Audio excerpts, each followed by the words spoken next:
की हवा में हल्की ठंडक थी, पर अनुष्का के भीतर एक बेचैन गर्मी उठ रही थी। रसोई की घड़ी ने 11 बजा दिए थे और डाइनिंग टेबल पर रखा खाना ठंडा पड़ चुका था, ठीक वैसे ही जैसे उसके मन का सुकून। रवि हर दिन देर से आने लगा था। पहले कभी ऐसा नहीं हुआ था। वो अपनी साड़ी के पल्लू से बार बार मोबाइल स्क्रीन पोंछती और समय देखती। इतनी देर तक कोई ऑफिस में क्यों रहेगा, मन ने सवाल किया।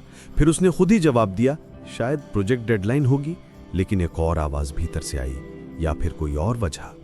टीवी चल रहा था, पर उसकी आवाज अब सिर्फ शोर बन चुकी थी। अनुष्का का ध्यान दरवाजे पर था और हर गुजरती कार की हेडलाइट उसे उम्मीद देती, शायद ये वही है। मगर फिर रोशनी गुजर जाती और कमरे में सन्नाटा लौट आता। उसके मन में पुरानी बातें घूमने लगीं। वो वक्त जब रवि देर से आने पर पहले ही कॉल करता था। वो हंसी, वो छोटे सरप्राइज, वो मैं तुझे मिस करता हूं वाले मैसेज अब महीनों से गायब थे। वो सोचने लगी, क्या वाकई प्यार समय के साथ खत्म हो जाता है, या फिर कोई और है जिसने उसकी दुनिया भर दी है। रात के 12 बजे दरवाजा खुला। रवि अंदर आया, आंखों में थकान, चेहरे पर मुस्कुराहट का मुखौटा। सोई नहीं अब तक? तुम आते तो सोती ना, उसने हल्के गुस्से से कहा। ऑफिस का काम था, क्लाइंट बहुत टाइट है। इतना टाइट कि बीवी की आंखों के नीचे काले घेरे बन जाएं। रवि जसने की कोशिश करता है, ड्रामा बंद कर खाना दे। वो बिना बोले रसोई में चली गई। पीछे उसकी आंखों से एक आंसू चुपके से गिरा। उस रात अनुष्का ने ठान लिया, अब वो इस मुस्कुराहट के पीछे छुपे सच को ढूंढेगी। अगर कहानी का यह हिस्सा पसंद आ रहा हो तो लाइक, शेयर और सब्सक्राइब करें स्टोरी जंक्शन। अगली सुबह रवि जल्दी उठ गया। उसने कॉफी खुद बनाई और बिना नजर मिलाए बोला, आज मीटिंग है, शायद देर हो जाएगी। अनुष्का ने पूछा, कल भी देर हुई थी? काम का सीजन है यार, समझा करो। वो बस चुप रही। उसने देखा रवि फोन पर मुस्कुरा रहा है, जैसे किसी ने कुछ प्यारा कहा हो। किससे बात कर रहे हो? रवि चौंका। ऑफिस का ग्रुप है, मीम भेज रहे थे। पर अनुष्का के मन में फिर एक लहर उठी। ऑफिस का ग्रुप इतनी सुबह? रवि के जाने के बाद उसने अलमारी से उसका शर्ट उठाया। उसकी खुशबू अब उसे तकलीफ देने लगी थी। उसने फोन उठाया, पासवर्ड बदल चुका था। वो थम गई। अब वो मुझसे भी अपने रहस्य छुपाने लगा है। वो खुद को समझाने लगी, पर शक का जहर एक बार घुल जाए तो प्यार का स्वाद बदल ही जाता है। लंच के समय उसने ऑफिस कॉल किया। मैम, सर तो आज ऑफिस नहीं आए हैं। उसका दिल धक से रह गया। क्या, नहीं आए हैं? नहीं, उन्होंने छुट्टी ली है। उसने फोन काटा और चेहरा आईने में देखा। वो खुद से बोली, तो ये है सच, वो किसी और के पास है। आंखों में गुस्सा और दिल में डर दोनों साथ थे। उसने ठान लिया, आज शाम सच सामने आएगा। शाम ढल रही थी। आसमान पर हल्का गुलाबी रंग था, जैसे किसी कहानी का दुखद क्लाइमेक्स शुरू होने वाला हो। रवि ने कहा, आज मीटिंग लंबी चलेगी, खाना मत बनाना। ठीक है, उसने कहा, मगर आवाज ठंडी थी। जैसे ही रवि निकला, अनुष्का ने दुपट्टा उड़ा, स्कूटी निकाली और थोड़ी दूरी से उसका पीछा करने लगी। दिल धड़क रहा था, लेकिन अब वो रुकने वाली नहीं थी। रवि की कार भीड़ से निकलकर एक पुराने मोहल्ले की ओर मुड़ गई।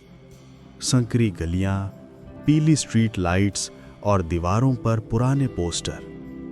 वो धीरे से स्कूटी रोककर कुछ दूर खड़ी हो गई। रवि एक नीले रंग के घर के सामने रुका। घर के बाहर नाम लिखा था, सविता देवी। उसका दिल टूट गया। देवी? वो खुद से बोली, तो यही वो औरत है। उसने देखा, रवि ने गेट खोला और अंदर चला गया। दरवाजा बंद हो गया। उसके कानों में आवाजें गूंजने लगी, मैं देर से आऊंगा, मीटिंग है, ऑफिस ग्रुप। हर झूठ अब सच लगने लगा। वो चुपचाप दीवार से टेक लगाकर खड़ी रही। आंखों से आंसू बह रहे थे, पर उसे एहसास नहीं हुआ।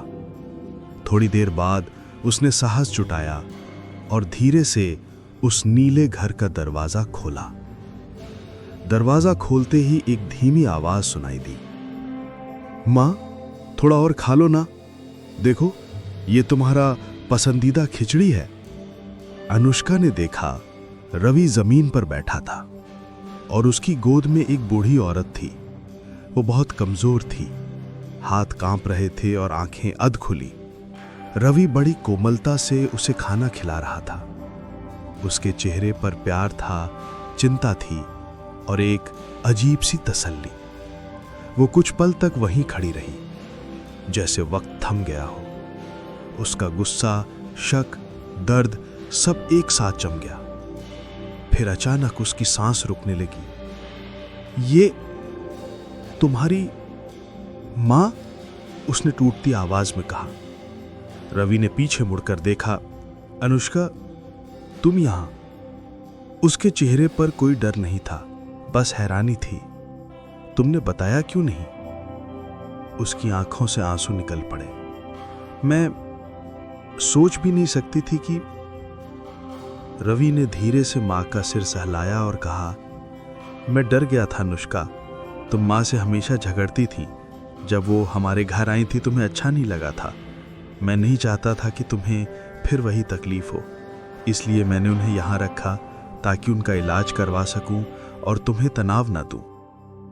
अनुष्का वहीं जमीन पर बैठ गई। मैंने तुम्हें कितना गलत समझा रवि। मैं तो हर दिन तुम्हें कोसती रही। रवि ने आंसू पोंछते हुए कहा, रिश्ता तभी टिकता है जब हम सुन लें, मान लें, सिर्फ सोचने से नहीं।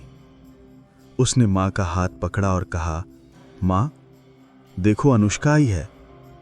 रात लंबी थी, लेकिन उस घर में अब शांति थी। अनुष्का मां के पास बैठी थी, उनके माथे पर हाथ फेर रही थी। रवि खिड़की के पास खड़ा था। बाहर से आती चांदनी उसके चेहरे पर पड़ रही थी। अनुष्का ने धीमे से कहा, रवि, क्या मैं इतनी बुरी हूं कि तुमने सच्चाई मुझसे छुपाई? रवि ने मुड़कर देखा। नहीं, तुम बुरी नहीं हो, बस डरने लगी थी। किससे? खोने से। कभी खुद को, कभी मुझे। दोनों की आंखों में आंसू थे। रवि ने पास आकर उसका हाथ थामा। अब कोई दरवाजा बंद नहीं रहेगा हमारे बीच। वो मुस्कुराई। हां, अब नहीं। सुबह की पहली रोशनी कमरे में दाखिल हुई, जैसे सारे अंधेरे का अंत हो गया हो। मां हल्की नींद में मुस्कुरा रही थीं और रवि और अनुष्का के बीच अब सिर्फ सच्चाई थी, साफ, निर्मल और सुकून भरी। कभी कभी हम जिस सच्चाई से डरते हैं वही हमें बचाती है। रिश्तों में सबसे बड़ा जहर है शक, और सबसे बड़ा इलाज सच्चाई सुन लेना। अगर आपको ये कहानी दिल को छू गई हो तो लाइक, शेयर और सब्सक्राइब करें। Story junction.